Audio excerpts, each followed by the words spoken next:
Assalamualaikum warahmatullahi wabarakatuh. Alhamdulillahi rabbil alamin. Allahumma salli wa sallim ala sayyidina Muhammadin as-sadiqil amin wa ala alihi wa ashabihi ajma'in. Amma ba'du. Subhanak la ilma lana illa ma 'allamtana innaka antal alimul hakim. Rabbi israh li sadri wa yassir li amrin wahlul 'uqdatam min lisani yafqahu qawli. وسدد لساني واهدي قلبي بحق سيدنا محمد صلى الله عليه وآله وسلم يا من هو في علوه كائن يا من هو في الحميد يا من هو في مجده متين اللهم أكرمنا بنور الفهم وأخرجنا من ظلمات الوهم وارزقنا فهم النبي حفظ المرسلين وإلهام ملائكة المقربين ربنا زدنا علما وفهما وعقلا يا أكرم الأكرمين بحق سيدنا محمد خاتم الأنبياء والمرسلين يا رحمن الرحيم وصلى الله على سيدنا محمد وعلى آله وصحبه وبارك وسلم walhamdulillahi rabbil alamin. Sama-sama kami muliakan seluruh imam Masjid Al-Muhajirin, wabil khusus Al-Habib Ami Alwi Al-Bar mata'anallahu ta'ala bituli hayatihi wa umrih, wal Ustaz Irsyad wal Ustaz Abdurrahman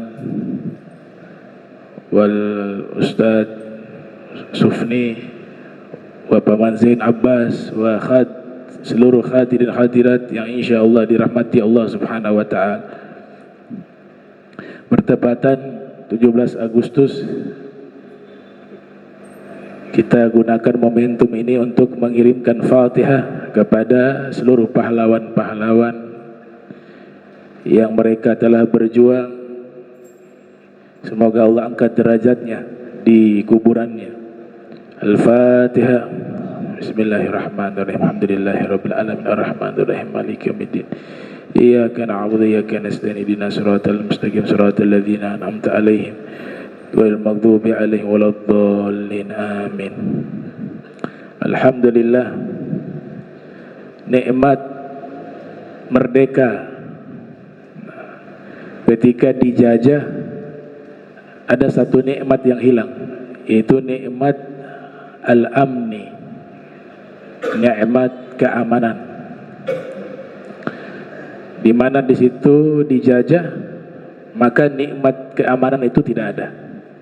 Alhamdulillah, sudah 80 tahun ya, Indonesia merdeka, Allah berikan nikmat keamanan. Tapi hakikat kemerdekaan ya, orang-orang yang sudah mampu melaksanakan perintah Allah, dia orang merdeka. Kalau masih belum mampu, masih tenggelam dalam maksiat, hakikatnya orang itu belum merdeka, karena masih dijajah oleh syaitan, masih dijajah oleh hawa nafsu, masih dijajah oleh hubbud dunia. Jadi hakikat para pahlawan ya, mereka sudah memerdekakan diri mereka dari semua itu.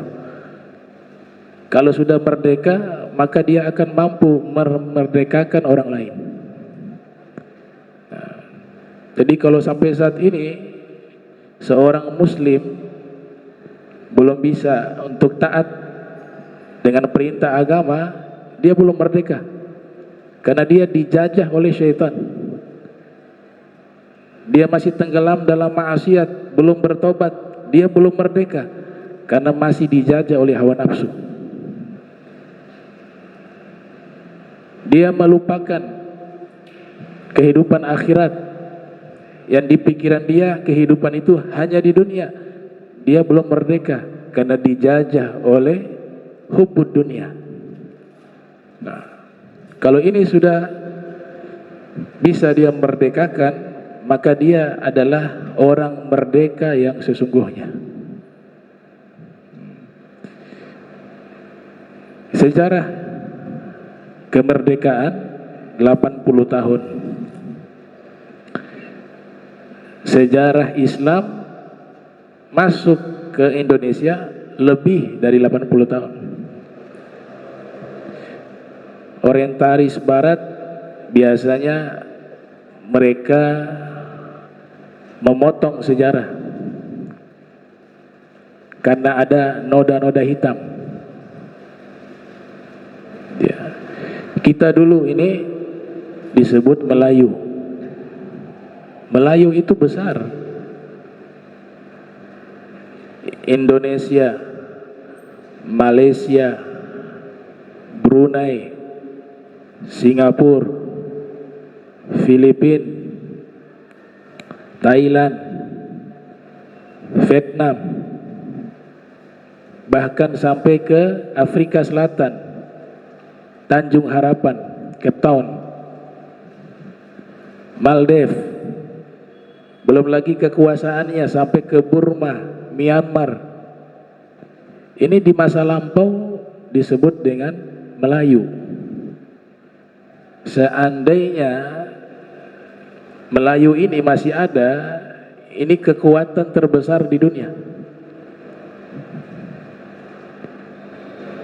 Gak ada artinya Uni Soviet, tidak ada artinya Cina, tidak ada artinya India, tidak ada artinya Inggris, tidak ada artinya Amerika. Mereka melihat ini bisa jadi kekuatan besar, maka dikotomi, dipisah-pisah. Jadilah negara.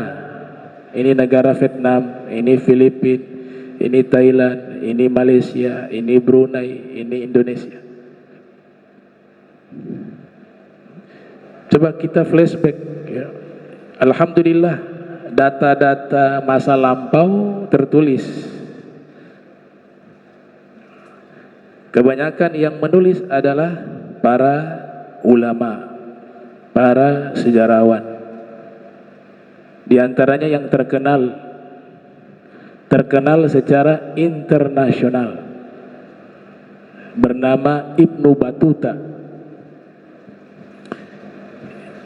Ibnu Battuta memiliki pengalaman perjalanan di berbagai negara. Beliau habiskan waktu kurang lebih 27 tahun. Ada yang mengatakan 30 tahun. Habiskan waktu untuk melakukan rihlah, perjalanan. Beliau tuangkan pengalaman beliau ketika melakukan rihlah di dalam kitab berjudul Tuhfatun Nazar fi Ghara'ibil Amsar wa Ajaibil Asfar. Di situ beliau tulis pengalaman beliau selama 27 tahun melakukan perjalanan. Bahkan beliau melakukan perjalanan jauh sebelum Vasco da Gama. Siapa lagi itu? Marco Polo, Columbus dan lain-lainnya, yang dibanggakan oleh orang-orang Eropa. Jarak tempuh beliau lebih jauh. Dan beliau melakukan perjalanan ilmiah. Dicatat semua pengalaman secara detail. Representasi daripada firman Allah Ta'ala di surat Ar-Rum ayat 9, awalam yasiru fil ardi fayanzuru kaifa kana akibatul ladzina min qablihim ya. Awalam yasiru ya. Apakah tidak mereka melakukan perjalanan? Yasiru ya, bukan yasiru. Awalam yasiru fil ardi. Apakah mereka tidak melakukan perjalanan di muka bumi ini? Fayanzuru kaifa kana akibatul ladzina min qablihim. Maka mereka bisa melihat bagaimana akhir dari orang-orang sebelum mereka. Ayat ini yang menginspirasi Ibnu Battuta melakukan perjalanan. Imam Ghazali sebelumnya juga sudah menulis satu kitab terkait tokoh-tokoh besar yang melakukan perjalanan di muka bumi ini. Dalam kitab berjudul Sirrul Alamin wa Kashfu Ma Fid Darain. Di antara tokoh yang melakukan perjalanan jauh dari timur ke barat yang namanya terabadikan di dalam Al-Quran adalah Dzulqarnain.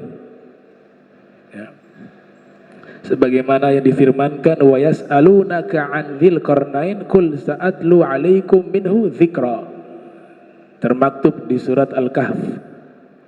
Mereka bertanya kepadamu tentang Dzulqarnain. Ini gelar beliau, dinamakan Dzulqarnain yang memiliki timur dan barat. Ya, punya kekuasaan meliputi timur dan barat. Ada yang mengartikan Dzulqarnain orang yang memiliki dua tanduk, karena di kepalanya itu ada dua tonjolan seperti tanduk, sehingga beliau tutup dengan menggunakan imamah, sehingga dikatakan orang pertama yang menggunakan imamah adalah Dzulqarnain untuk menutup tanduk yang ada di kepalanya. Tapi ini berupa kil, ya, salah satu pendapat. Al-Imam Ghazali yang lahir tahun 450 Hijriah, wafat 505 Hijriah, menerangkan tokoh-tokoh besar yang melakukan perjalanan jauh di muka bumi ini untuk mengambil i'tibar. Di antaranya adalah Dzulqarnain. Ibnu Battuta selama 27 tahun kurang lebih melakukan perjalanan panjang dari satu negara ke negara lainnya. Di waktu itu belum ada negara baru. Negara ini kan produk barat sebenarnya. Tujuannya untuk melemahkan umat Islam. Tapi sudah kenyataan terjadi, ya kita terima. Dulu adanya Daulah Utsmaniyah. Kalau mereka Bizantium atau Romawi. Itu dulu. Nah, ini produk daripada barat. Bukan berarti kita anti negara, tidak. Negara itu ya sudah terjadi, ya kita jalankan. Wajib cinta tanah air. Hubul waton minal iman, itu perintah agama kita.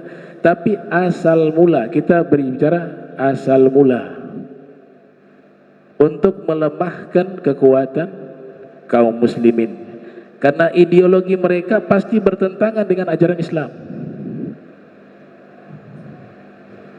Makanya di sini Ibnu Battuta melakukan perjalanan yang beliau tulis, ya, beliau sampai ke Sumatera. Beliau tulis dalam catatannya, diperkirakan beliau lahir pada tahun 703 Hijriah, wafat 779 Hijriah. Jadi abad 7 Hijriah. Itu di masa yang sama dengan Al-Imam Zahabi, Wal-Imam Ibn Hajar Al-Asqalani, dan ulama-ulama yang hidup di abad 7 Hijriah. Lahir di Tonja yang ada di Maroko, wafat di Marrakesh. Marrakesh juga masuk wilayah Maroko. Beliau katakan, saya sampai ke Sumatera setelah saya mampir ke India, kemudian ke Cina, dan beliau menemukan sudah ada kerajaan-kerajaan Islam, di mana pada waktu itu jika ada kerajaan atau kesultanan, maka tempat itu adalah tempat yang memiliki peradaban, kemajuan di zamannya. Sampai beliau katakan, ketika saya tiba di Sumatera, saya ingin bertemu dengan raja. Pada waktu itu saya sampai di Samudra Pasai, Aceh. Sultan yang berkuasa pada waktu itu namanya Al-Malik Az-Zahir. Saya ingin bertemu, tapi tradisi jika ada tamu yang jauh datang ke satu tempat, tradisi dan juga hukum Islam, sunnah berikan waktu istirahat 3 hari dan orang itu dijamu, dilayani selama 3 hari. Setelah itu baru bertemu. Itu Malik Az-Zahir menjamu Ibnu Battuta selama 3 hari. Persis di hari Jumat, itu waktu pertemuan Ibnu Battuta dengan sang sultan. Ibnu Battuta mengikuti sholat Jumat berjamaah, dan setelah selesai sholat Jumat, beliau mencatat bahwa pelaksanaan sholat Jumat itu menggunakan madhab Syafi'i. Jadi beliau ini seorang ulama juga, mengerti masalah hukum. Umumnya orang-orang yang berasal dari Maroko itu bermadhab Maliki. Kemudian beliau tulis di dalam kitab beliau, setelah itu terjadi diskusi antara para ulama yang dihadirkan oleh sang Sultan Al-Malik Az-Zahir, dan sang Sultan ini adalah pencinta ilmu, terutama ilmu agama, dan ulama-ulamanya banyak dari kalangan Sayyid dan Syarif, kata beliau, ya, daripada zuriyah Rasul sallallahu alaihi wasallam. Dan ketika saya dijamu, saya memakan makanan khas mereka, yaitu nasi arus, kata beliau. Dan saya melihat bahwa negeri tersebut sangat mencintai ilmu agama, sehingga ada beberapa lembaga pendidikan yang didirikan oleh sang sultan. Kurang lebih itu ringkasan catatan dari Ibnu Battuta ketika berkunjung ke Sumatera. Yang dimaksud di sini di Kesultanan Samudra Pasai. Sumatera dari kata samudra. Islam hadir ke wilayah tersebut. Ada teori lain mengatakan sudah sejak masa Daulah Umayyah, tepatnya di masa khilafah Umar bin Abdul Aziz tahun 99 Hijriah. Kemudian beliau wafat pada tahun 101 Hijriah. Jadi memimpin selama 2 tahun. Pada waktu itu di wilayah Sumatera belum ada kerajaan Islam. Yang ada adalah kerajaan Hindu-Buddha. Kalau di Sumatera Sriwijaya, kalau di Pulau Jawa Majapahit. Ada beberapa sejarawan menyatakan bahwa sudah ada korespondensi antara Khalifah Umar bin Abdul Aziz dengan Raja Sriwijaya, yang pada waktu itu kebanyakan penduduknya sudah memeluk agama Islam. Makanya teori ini juga dikukuhkan oleh Profesor Dr. Said Najib Alatas, seorang ahli sejarah di Malaysia. Di dalam bukunya Facts and Fiction of Islam atau Historical Fact and Fiction,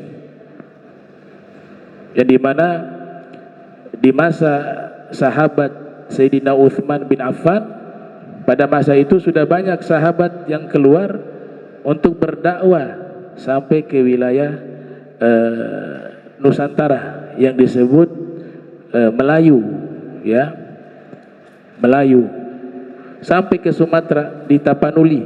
Di situ diyakini ada kuburan sahabat. Wallahu alam.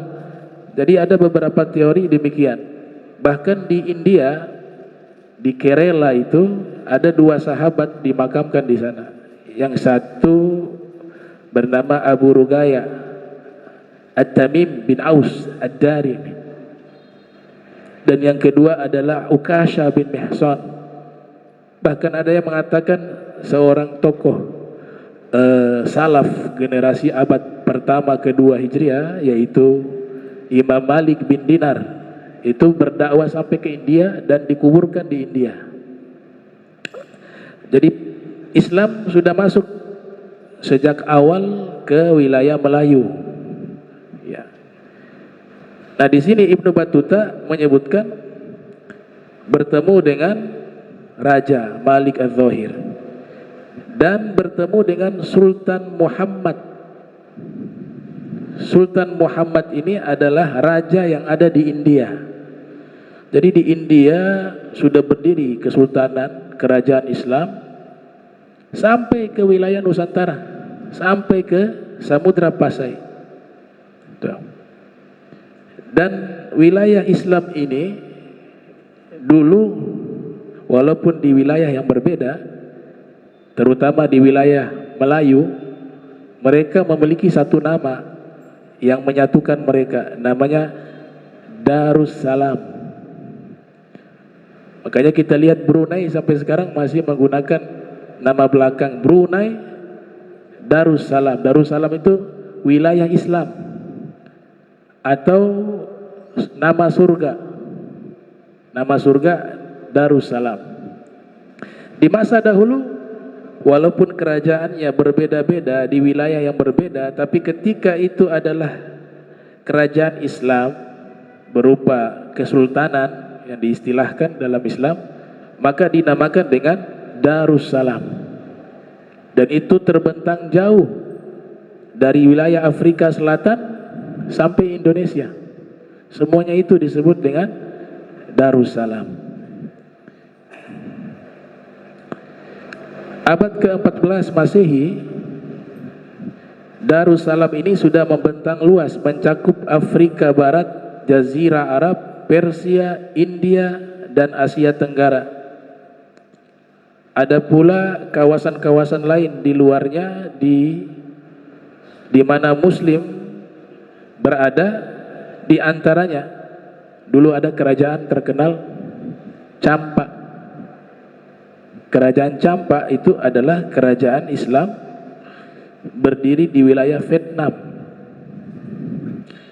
Di situ sudah ada kesultanan atau kerajaan Islam, tepatnya di Vietnam Selatan. Raja Cebong Naga diislamkan oleh Said Hussein Jamaluddin Kubro yang mengislamkan awalnya Hindu Buddha. Said Hussein ini Jamaluddin Kubro datangnya dari Malibar, wilayah India, tapi aslinya itu adalah Hadramaut. Beliau punya leluhur namanya Al-Imam Abdul Malik. Abdul Malik ini diberikan gelar Al-Muhajir Al-Thani, orang yang berhijrah yang kedua. Yang pertama yang berhijrah adalah Al-Imam Ahmad Al-Muhajir dari Basrah, kemudian ke Tanah Suci, setelah itu bermukim di Hadramaut, sehingga disebut Al-Imam Ahmad Al-Muhajir ilallah. Keturunannya yang pertama kali hijrah dari Hadramaut adalah Al-Imam Abdul Malik. Beliau hijrah sampai ke India, Gujarat, maka diberikan gelar Al-Muhajir Al-Thani. Ini tertulis dalam kitab sejarah. Di antaranya salah satu tokoh ulama besar asal Bogor, namanya Kiai Haji Abdullah bin Nuh, menulis biografi Al-Imam Ahmad Al-Muhajir. Begitu juga Dr. Ja'fari, salah satu sejarawan asal Suriah, dengan kitab berjudul Al-Awliya At-Tis'ah fi Syarqil Ba'id, wali 9 di timur yang jauh. Jadi beliau mampir ke wilayah Vietnam. Raja Hindu atau Buddha tadi, antara Hindu atau Buddha, namanya Cebong Naga, diislamkan oleh Said Hussein. Kemudian diganti namanya menjadi Sultan Zainal Abidin, dan berubah kerajaan tersebut menjadi kerajaan Islam Campak. Ya, itu Vietnam. Dan ini Melayu. Orientalis Barat tidak pernah bahas ini.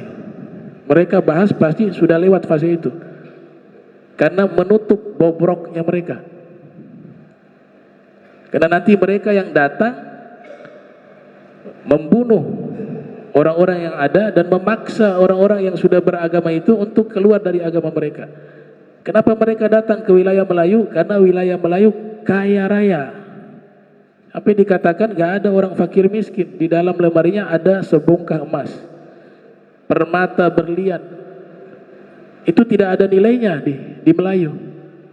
Saking kayanya. Ini yang ditutupi oleh mereka.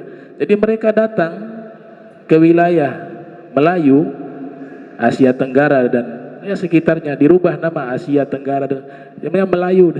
Tujuannya bukan untuk dagang, tapi untuk merampas kekayaan yang ada di negeri tersebut, karena negeri tersebut sangat kaya. Dan itu bukan rahasia, kita sudah tahu sejarahnya bagaimana cara mereka masuk. Awalnya lewat jalur perdagangan, ternyata ujung-ujungnya punya niat terselubung, ya, yaitu apa? Mengambil kekayaan, kemudian ada misi misionaris, menyebarkan agama yang mereka bawa, kemudian ingin apa? Ingin menumbangkan kekuatan Islam. Karena Islam hadir tidak membawa visi misi penjajahan. Islam hadir justru berbaur dengan masyarakat, bahkan menjadi apa? Menjadi orang-orang terdepan yang membela masyarakat tersebut. Ini dirubah sejarah oleh mereka. Jadi campak itu Vietnam. Ya. Sultan Zainul Abidin, ya, ada teori kedua yang mengislamkan itu ayahnya beliau atau kakeknya beliau, namanya Said Ahmad Jalal. Said Ahmad Jalal datang ke wilayah Vietnam yang di zaman sekarang disebut Vietnam. Di situ ada dua kerajaan Hindu Buddha yang selalu berkonflik. Datang seorang ulama, Said Ahmad Jalal, beliau mendamaikan dua kerajaan ini dengan akhlak yang luar biasa, dengan kebijaksanaan, dengan ilmu, ya, dengan sosialnya. Masyarakat jatuh hati. Akhirnya raja ini masuk Islam di tangan beliau. Memiliki anak perempuan, putri, dinikahkan dengan Said Ahmad Jalal Shah. Menikahlah, lahir anak Jamaluddin Hussein yang nanti hijrah sampai ke Nusantara, sampai ke Tanah Jawa. Ini cikal bakal Wali Songo dari beliau. Beliau adalah semua, ya, Wali Songo. Ada yang mengatakan kecuali Sunan Gunung Jati. Teori kedua, semuanya itu Wali Songo berasal daripada anak turunan Jamaluddin Hussein. Yang kuburannya ada dua versi. Ada yang mengatakan di Mojokerto, Jawa Timur. Ada yang mengatakan di Sulawesi, di Bajo. Ada dua versi kuburan beliau. Jadi beliau dari sisi ayah anak daripada ulama yang bergaris keturunan kepada Abdul Malik, yang tidak lain adalah anak daripada Amul Faqih. Amul Faqih paman dari Faqih Al-Muqaddam. Ibu beliau putri Raja Campak. Makanya Raja Campak ini berubah menjadi Islam. Itu di Vietnam. Dan Islam berkembang dengan sangat pesat pada waktu itu. Ya. Taib. Kemudian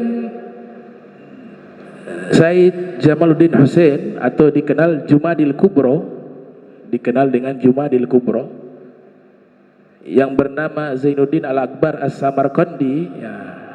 Kata Samarqandi itu beliau mampir di Samarkand, tapi asalnya dari apa? Malibar atau dari Gujarat.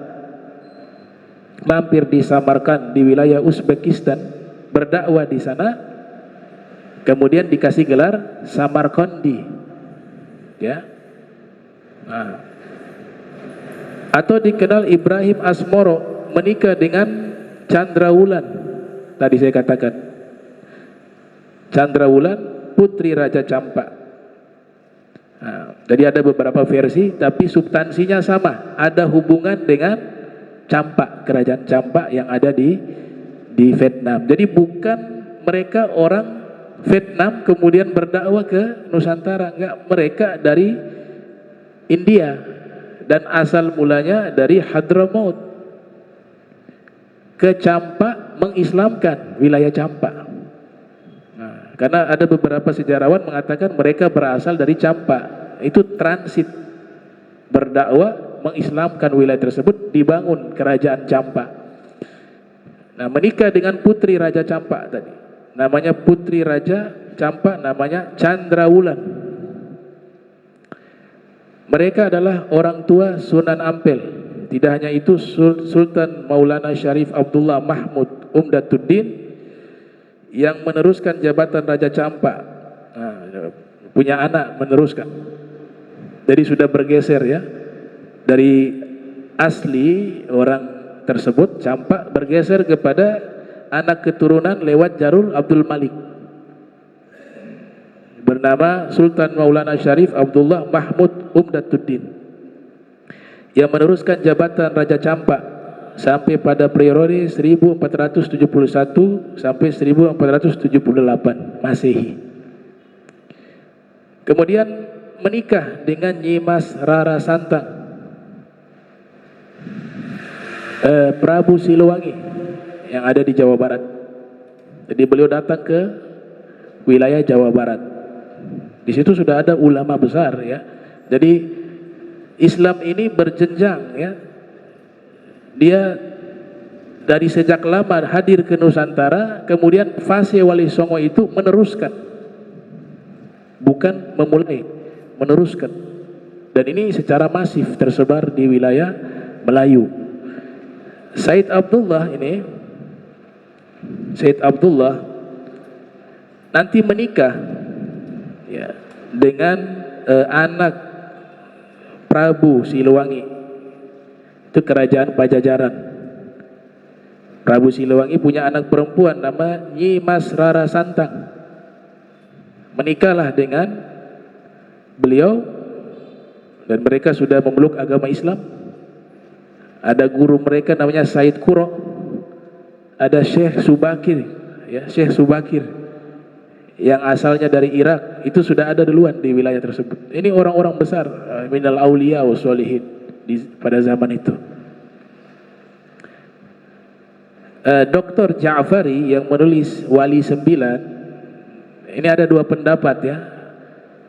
Sultan Babullah, pendapat pertama adalah anak dari Sultan Khairun. Pendapat kedua dari Dr. Ja'fari, beliau meriset sejarah Wali Songo kurang lebih selama 20 tahun sampai datang ke kesultanan-kesultanan yang ada di Indonesia. Ini hasil riset beliau. Versi kedua bahwa Babullah itu adalah putra dari Said Abdullah ini. Ya, jadi Babullah bin Abdullah. Said Abdullah menikah dengan beberapa wanita. Ketika menikah dengan putri Prabu Siliwangi, lahirlah anak Sunan Gunung Jati, Syarif Hidayatullah. Sultan Babullah ibunya berbeda dengan Sunan Gunung Jati, tapi ayahnya sama, satu bapak, saudara. Jadi kalau ditarik nasabnya, Sultan Babullah bersaudara dengan Sunan Gunung Jati. Ini versi dari riset Dr. Ja'fari, ada dalam kitab Al-Auliya Tis'ah fi Syarqil Ba'id ya. Nah, kemudian lahirlah ya, ketika menikah Said Abdullah tadi menikah dengan putri Prabu Siliwangi, lahirlah anak ya bernama Syarif Hidayatullah. Ini Diprediksi lahir tahun 852 Hijriah, wafat 977 Hijriah. Syarif Hidayatullah lahirnya di Mesir. Makanya beliau belajar kepada Syekhul Islam Syekh Zakaria Al-Ansari. Itu salah satu gurunya Syarif Hidayatullah. Ini ulama besar. Ya. Versi lain mengatakan bahwa keturunan beliau sampai ke Tidore, yaitu menjadi qadhi di Kesultanan Tidore, yaitu Qadhi Abdullah bin Abdissalam. Ada dua versi juga, ya, sejarah biasa begitulah. Versi pertama begini, versi kedua. Ya saya buka semuanya deh. Versi pertama beliau orang Tidore. Versi kedua, Qadhi Abdullah bin Abdissalam adalah keturunan Syarif Hidayatullah yang berdakwah sampai ke Tidore. Kemudian Sultan mengangkat menjadi qadhi, dan akhirnya diasingkan oleh Belanda karena melawan Belanda, ikut perang sampai di depan Pulau Pulau GB, mohon maaf, depan Pulau GB. Situ terjadi pertempuran beliau dengan Belanda. Akhirnya beliau diasingkan ke Cape Town, Afrika Selatan, dan akhirnya beliau mengislamkan orang-orang di sana dan membangun masjid pertama di sana dan mengajarkan Al-Quran dengan mushaf pertama yang ditulis oleh beliau lewat hafalan, dan menulis kitab fikih tasawuf dan akidah Madzahirul Islam wal Iman wal Ihsan yang menjadi kitab rujukan di sana, dan dianggap sebagai pahlawan di Afrika Selatan. Bahkan salah satu jurnalis bernama Syafiq Morton, beliau menulis biografi daripada Tuan Guru, julukannya Tuan Guru, ya, from the Spanish Island to Cape Town, Life and Times of Tuan Guru, judul bukunya, membahas biografi daripada Al-Qadhi Abdullah bin Abdissalam. Baik. Nah, Sunan Gunung Jati, ya, nanti juga punya anak laki-laki, menjadi sultan pertama di Banten, namanya Sultan Hasanuddin bin Syarif Hidayatullah bin Abdullah, terus Jamaluddin Hussein, naik terus sampai Abdul Malik. Saya sudah catat nasabnya nih, ya, merujuk dari beberapa kitab. Ahmad Shah Jalal menikah dengan Putri Raja Campa. Putri Campa itu melahirkan Syekh Jamaluddin Hussein. Tadi saya sudah katakan. Ya. Dari Jamal Hussein beliau mempunyai anak 19 orang. Jadi banyak. Karena mereka bukan hanya sekedar menikah, punya niat yang solehah, punya anak yang banyak, dididik menjadi ulama untuk menyebarkan agama Islam. Makanya tidak salah melahirkan anak turunan yang hebat-hebat. Sunan Ampel, Sunan Bonang, Sunan Giri, Sunan ada banyak, ya. Tapi yang terkenal 9. Nah, ini kalau berbicara Sunan terbatas di wilayah Pulau Jawa. Kita gak bicara yang lain, yang di Maluku beda. Itu sejarah yang berbeda. Di Sumatera, di Sulawesi. Tapi punya andil sangat besar para wali-wali pada masa waktu itu. Jadi Jamaluddin Hussein adalah kakek buyut dari wali-wali yang terkenal dengan Wali Songo. Yang satu hilaf, Sunan Gunung Jati. Ada yang mengatakan beliau bukan dari keturunan Jamaluddin Hussein, tapi ada juga yang berpendapat keturunan Jamaluddin Hussein. Nah, jadi cara mereka mengislamkan itu luar biasa. Mengislamkan raja-rajanya dulu. Kalau rajanya sudah Islam, mudah masyarakat untuk masuk ke dalam agama Islam dan membawa agama Islam tidak dengan pedang. Sebagaimana penjajah membawa agamanya itu dengan pedang, dengan memaksa, dengan membunuh. Mereka orang sukarela masuk Islam karena lihat akhlaknya bagus, senang menolong orang, berwibawa, ilmunya luar biasa, tata keramanya luar biasa. Tertarik mereka masuk Islam. Yang ditargetkan raja-raja masuk Islam dulu, dinikahkan mereka dengan anak mereka, setelah itu masyarakat berbondong-bondong dengan sendirinya masuk ke dalam agama Islam tanpa ada paksaan. Itu hebatnya. Sebagaimana pernyataan para ulama, an-nasu ala dini mulukihim, ya. Masyarakat akan mengikuti agama raja-raja mereka. Maka islamkan raja-rajanya dulu, otomatis masyarakat akan ikut. Saya lacak Jamaluddin Hussein, beliau lahir tahun 709 Hijriah, wafat 778 Hijriah. Di masa beliau ketika datang ke Pulau Jawa, beliau pusat dakwanya di Mojokerto, Jawa Timur.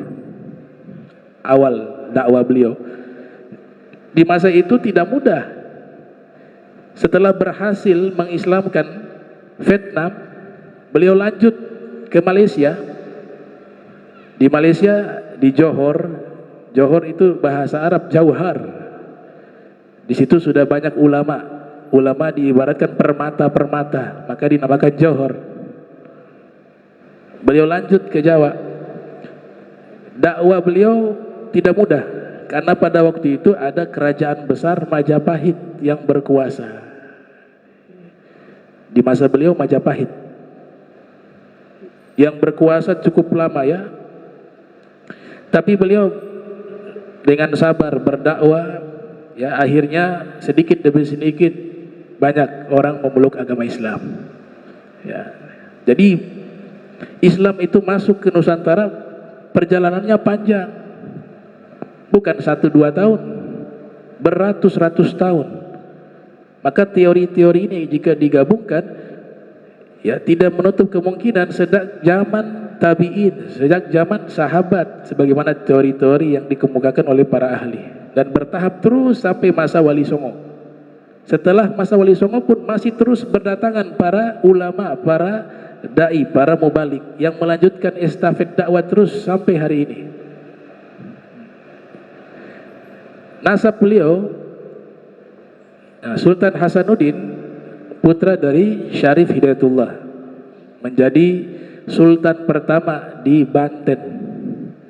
Nasab beliau Hasanuddin bin Hidayatullah Sunan Jati bin Abdullah tadi, yang menikah dengan putri Campak, yang juga versi sejarawan lainnya ayah dari Sultan Babullah bin Ali bin Jamaluddin Hussein bin Ahmad Jalal, yang pertama kali mengislamkan orang Campak, bin Abdullah Azumat Khan, ini yang marga Azumat Khan pertama, namanya Abdullah Azumat Khan bin Abdul Malik bin Alwi Amil Fagil Mukaddam bin Muhammad Sahibul Marbat bin Ali Khali Qasam bin Alwi bin Muhammad bin Alwi bin Ubaidillah bin Ahmad Al-Muhajir bin Isa bin Muhammad An-Nagib bin Ali Uraidi bin Ja'far As-Sadiq bin Muhammad Al-Bagir bin Ali Zainal Abidin bin Hussein bin Ali bin Abi Talib wa zauzatuh Fatimah bintu Muhammad sallallahu alaihi wasallam.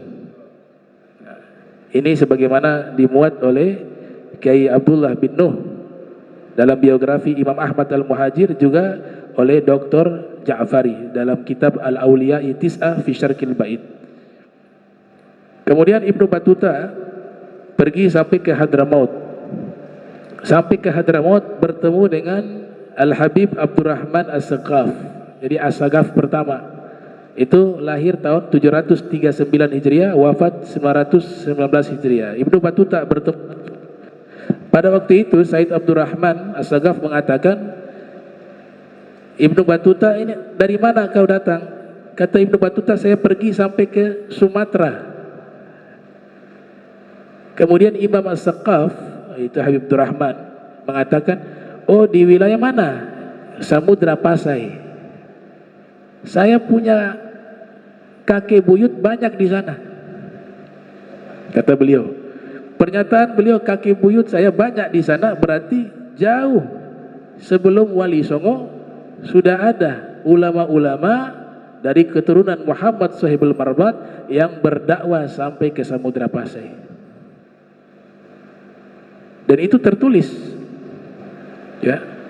Saya lacak tahun lahirnya persis dengan masa Ibnu Battuta. Jadi tidak kontradiksi tahun lahirnya, artinya hidupnya Imam As-Saghaf itu ya semasa dengan Ibnu Battuta. Walaupun beda selisih umur beberapa tahun. Bahkan Ibnu Battuta disebutkan ikut ziarah Nabi Hud yang diadakan setiap bulan Sya'ban. Ada tradisi di Hadramaut setiap bulan Sya'ban itu masyarakat berkumpul di Syi'ib Hud, lembah Nabi Hud. Mereka ziarah ke makam seorang nabi, yaitu Nabi Hud alaihissalam. Nabi Hud berada di wilayah tersebut. Makanya nama suratnya Al-Ahqaf. Al-Ahqaf itu adalah gunung batu atau gunung pasir. Dinamakan Ahqaf. Ahqaf adanya di wilayah Hadramaut. Ibnu Battuta ikut hadir. Kemudian kerajaan Patani, Thailand. Kerajaan Thailand itu hebat dulu. Namanya kerajaan Fatani, Muslim. Bahkan ulama-ulama besar banyak berasal dari Fatani. Fatani itu Thailand. Nama kesultanannya, Kesultanan Fatani. Bahkan ada ulama bernama Syekh Ibrahim Daud. Itu ditulis kitab Al-Fathur Rabbani bitarjamah wa asanid Syekhina Ibrahim Daud Fatani. Ini ulama besar asal Thailand. Bahkan waktu kami berkunjung ke Kesultanan Bacan, saya minta kitab-kitab peninggalan masa lampau. Saya dikasih beberapa manuskrip kitab-kitab masa lampau. Ternyata banyak daripada karangan ulama-ulama Fatani. Yang kitab-kitabnya dipelajari sampai ke Kesultanan Bacan. Nah, itu kerajaan Fatani Thailand. Bahkan di Filipina itu ada 3 kesultanan. Filipina dulu 100% Muslim. Kerajaan Islam yang pertama namanya Sulu, Kesultanan Sulu, Kesultanan Maguindanao, dan Kesultanan Manila. Manila itu adalah nama ibu kotanya. Fi amanillah, bahasa Arab. Ya, orang Spanyol datang, mereka memurtadkan orang-orang dan memerangi sultan dengan pasukannya. Waktu itu kalah mereka, mundur. Siapa yang mau tetap tinggal di wilayah tersebut harus mengikuti agama yang dibawa oleh orang Spanyol. Pada waktu itu yang memimpin namanya Miguel Lopez, jenderal Spanyol. Akhirnya dimurtadkan semuanya dan runtuh kesultanan pada waktu itu. Padahal ada 3 kesultanan. Salah satunya dipimpin oleh Sultan Sulaiman, orang Minangkabau, yang menjadi mubalik, berdakwah sampai ke Filipina dan menjadi sultan di sana. Kemudian ada Sultan Sulu yang memimpin Syarif Hashim, seorang Syarif Sayyid Abu Bakar, yang tidak lain bernasab kepada Imam Hussein. Disebut dengan Syarif Hashim karena beliau dari Bani Hashim. Kemudian yang tersisa sekarang namanya Manila. Itu fi amanillah dulunya, Manila. Syarif Muhammad Kabungsuan juga memimpin wilayah kesultanan yang ada di Filipina dan punya hubungan dengan Kesultanan Ternate.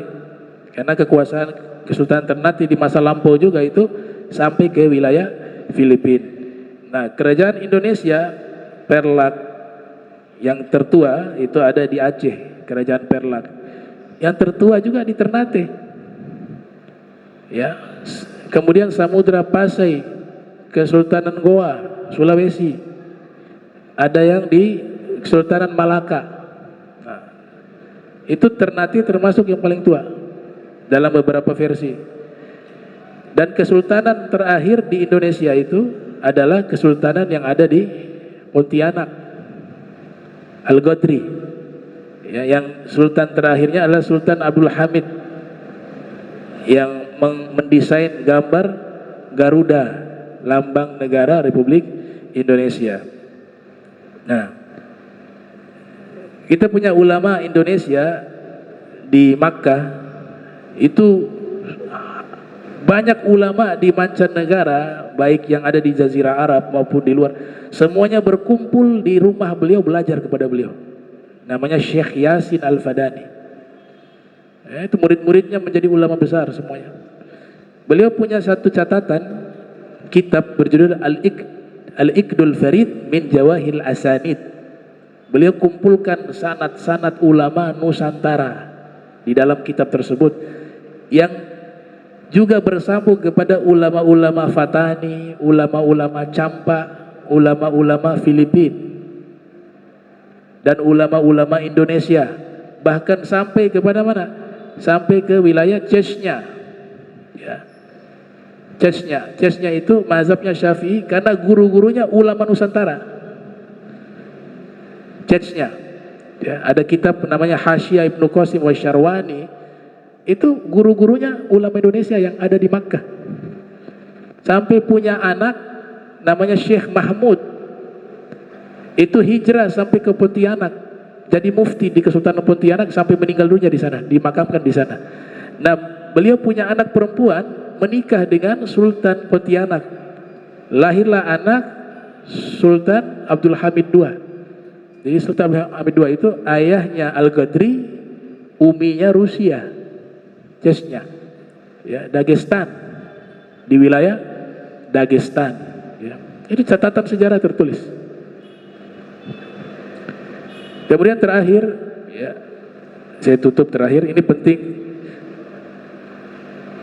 Nah, coba bisa bayangkan, Melayu begitu hebat, kerajaan sudah ada di masa itu, mulai dari Vietnam, Afrika juga di situ belum ada kerajaan, tapi masyarakat Melayu sudah ada di situ. Sampai Thailand, sampai Brunei, Malaysia, Singapura, Indonesia, kira-kira kalau di zaman kita ini semua satu, bagaimana kekuatan? Luar biasa. Itu yang ditakutkan oleh sekutu masa lampau, ya, Inggris itu. Ini otaknya dari Inggris. Ini sekarang Gaza ini, itu sebab Inggris. Inggris ngambil tanah kaum muslimin. Kok dibilang tanahnya Inggris? Palestina itu ada di letak geografis Jazirah Arab. Gimana ada Inggris tengah-tengah situ? Makanya mereka rubah nama. Untuk apa? Untuk mempropaganda. Jangan sebut Jazirah Arab. Kalau sebut Jazirah Arab, terlalu jelas kejahatan mereka. Kok ada tanah Inggris di tengah Arab? Rubah Timur Tengah. Ketika Timur Tengah sudah tidak ada bayangan, oh ini Jazirah Arab. Mereka rubah itu. Begitu juga Melayu dirubah Asia. Ada Asia Tenggara dan seterusnya. Melayu yang merusak mereka juga dengan sekutunya, ya, Spanyol itu, ya, apalagi Portugal, Belanda, ya. Tapi yang paling jahat yang ini nih, Inggris, otaknya. Coba lihat sejarah Amerika, mereka berapa banyak membunuh orang Indian di sana, suku asli di sana, jutaan. Kemudian mengambil dan menempati dan menjadikan negara Amerika. Sama Amerika, ya Inggris ya Amerika. Tidak puas sampai situ Australia, suku Aborigin diambil. Tidak puas lagi, di otak-atik Melayu, Inggris ke Malaysia dipisahkan. Singapura, ada satu tokohnya namanya Raffles, dia yang memisahkan Singapura dari Melayu. Ada satu kitab karangan Said Farid At-Tas Al-Hadarib fi Muhit Al-Hindi, itu Habib Nuh bin Muhammad Al-Habsyi, salah satu tokoh ulama besar di Singapura, itu bertemu Raffles.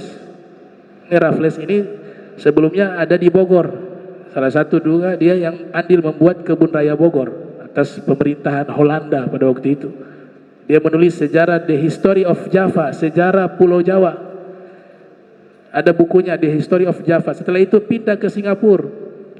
Singapura Muslim 100%. Nih, di belakang dia nih, Inggris. Ya kan orang Inggris juga. Ketemu dengan kaum muslimin, dibatasi kehidupan mereka, ibadah mereka. Makanya beberapa ulama hijrah ke Malaysia, pindah, ada yang dimasukkan penjara, ada yang dibunuh dan seterusnya, banyak pindah ke Malaysia. Dia ketemu Habib Nuh bin Muhammad Al-Habsyi, wali Majdub, ketemu dengan Raffles dengan kudanya. Raffles lihat, ini siapa ini orang, telanjang badan, pakai sarung tapi dada terbuka. Pengawal-pengawalnya yang sudah lama tinggal di Singapura tahu nih, ini orang keramat. Kalau orang Islam mengatakan, enggak, saya enggak percaya keramat-keramat. Diludah Habib Nuh, diludah oleh Raffles. Ketika diludah, tidak lama berselang kuda itu berontak. Kuda itu menjatuhkan Raffles hingga tersungkur di atas tanah, dan kuda itu menginjak-injak Raffles hampir mati. Maka dimasukkan ke rumah sakit. Kemudian dia tanya kepada pengawalnya, itu orang siapa tadi yang saya ludah ini? Sebab dia saya begini, saya mau minta maaf. Maka mereka mengatakan, itu orang Habib Nuh bin Muhammad Al-Habsyi, itu orang yang aneh. Kami pernah masukkan penjara beberapa kali, tapi setelah kami keluar sudah ada di luar.